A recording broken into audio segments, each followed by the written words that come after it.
Say it's about to get interesting. Let me introduce my panel first. ABC24 political analyst Otis Sanford is here, as is the Reverend Kenneth Whalen with New Olivet Worship Center, and Tawana Stout Mitchell, political consultant and former city councilwoman. Let's talk about the boy oh boy. Has been quite a week with all the developments. We thought that in order to avoid being the first judge in Tennessee history to be impeached, that Judge Melissa Boyd was going to ask for the permission to resign and have lawmakers not conduct their vote that was set for this week on whether to impeach her. That didn't appear to be going over very well, so the very next day she says, okay, I'll step down immediately. And then on Friday pleaded guilty to that harassment charge. So Tawana, I guess, first of all, it's a shame, everything that she might be going through, the addiction issues that have come out, et cetera, et cetera. But nonetheless, we have a large problem here with how we choose our judges. And a lot of folks run for these positions. They get paid good money, but I think most voters are have voter fatigue when it comes to elections in this town, and this is just an example of that. Well, I do understand that an addiction is an illness, number one, but I think that there are a lot of real holes in our system of how we run judges for office.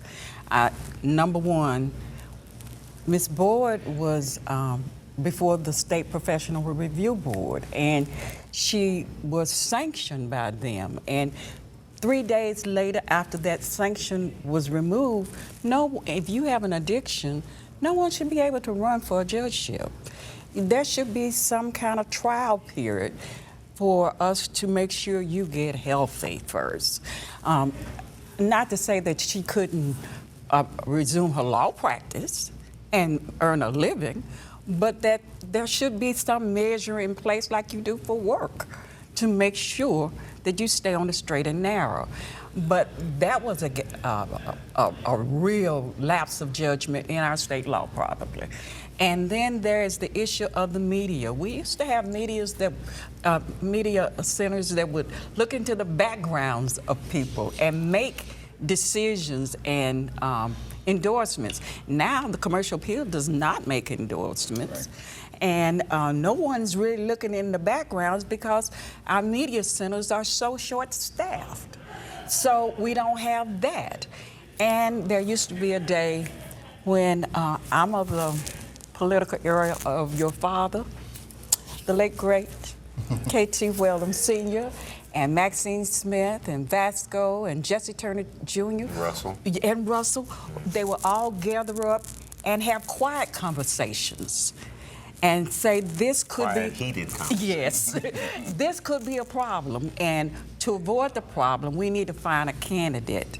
Not put taint on the candidate, but find another candidate to run to give people a choice.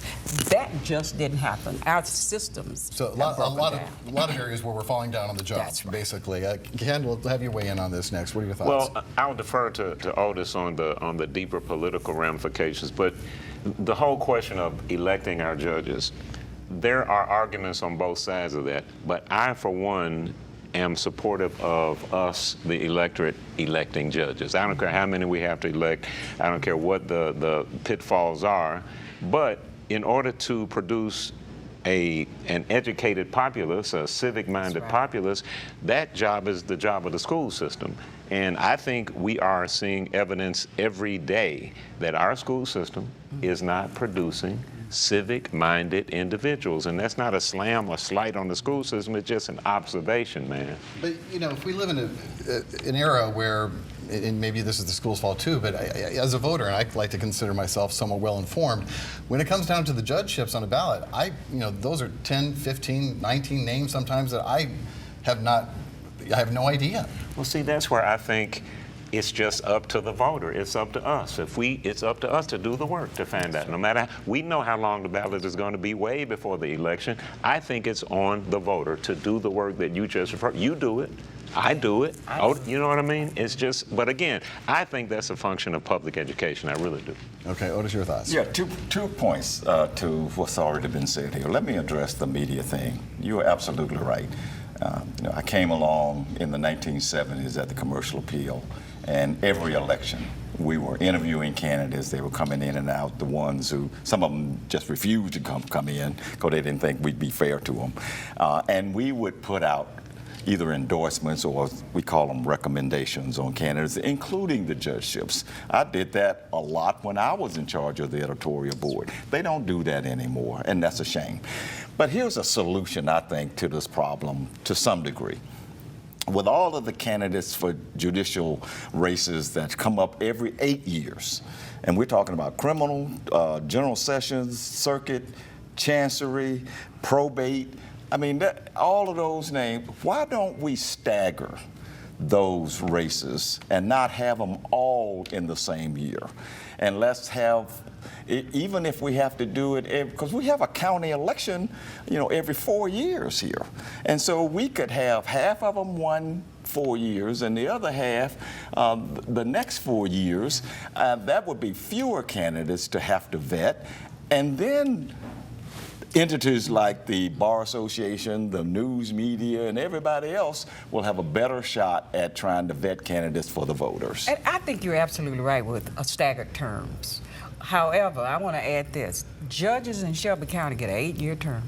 Right. And that is too long. Mm-hmm. Anything can happen in 8 years. And you may need to reassess a judge. This should not be a lifetime appointment.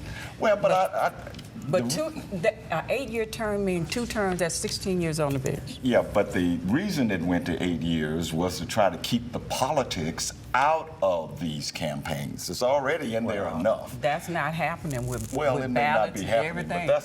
but that was the goal when we went to 8 years for all the candidates, including the district attorney. Well, the politicians are getting involved in this particular situation, and we're going to talk about more about what's going on in Nashville in a moment, but they do want to remove 2 different court positions, including Judge Boyd's position, as part of the ramification for everything that's been going on. What are your thoughts about that? Oh, I think that's a terrible idea. If they're going to turn around and say that we are overloaded with cases, we don't handle our cases fast enough, everybody was mad that there was only 40 trials last year, and now you're going to take away 2 judgeships? That's ridiculous. I think the state legislature is way off base on that. Okay, well, I agree. You agree with that? I agree with all voters right. on that one. We're going to take a break to see if they agree on the state legislature being way off base on a couple of other things when we come right back.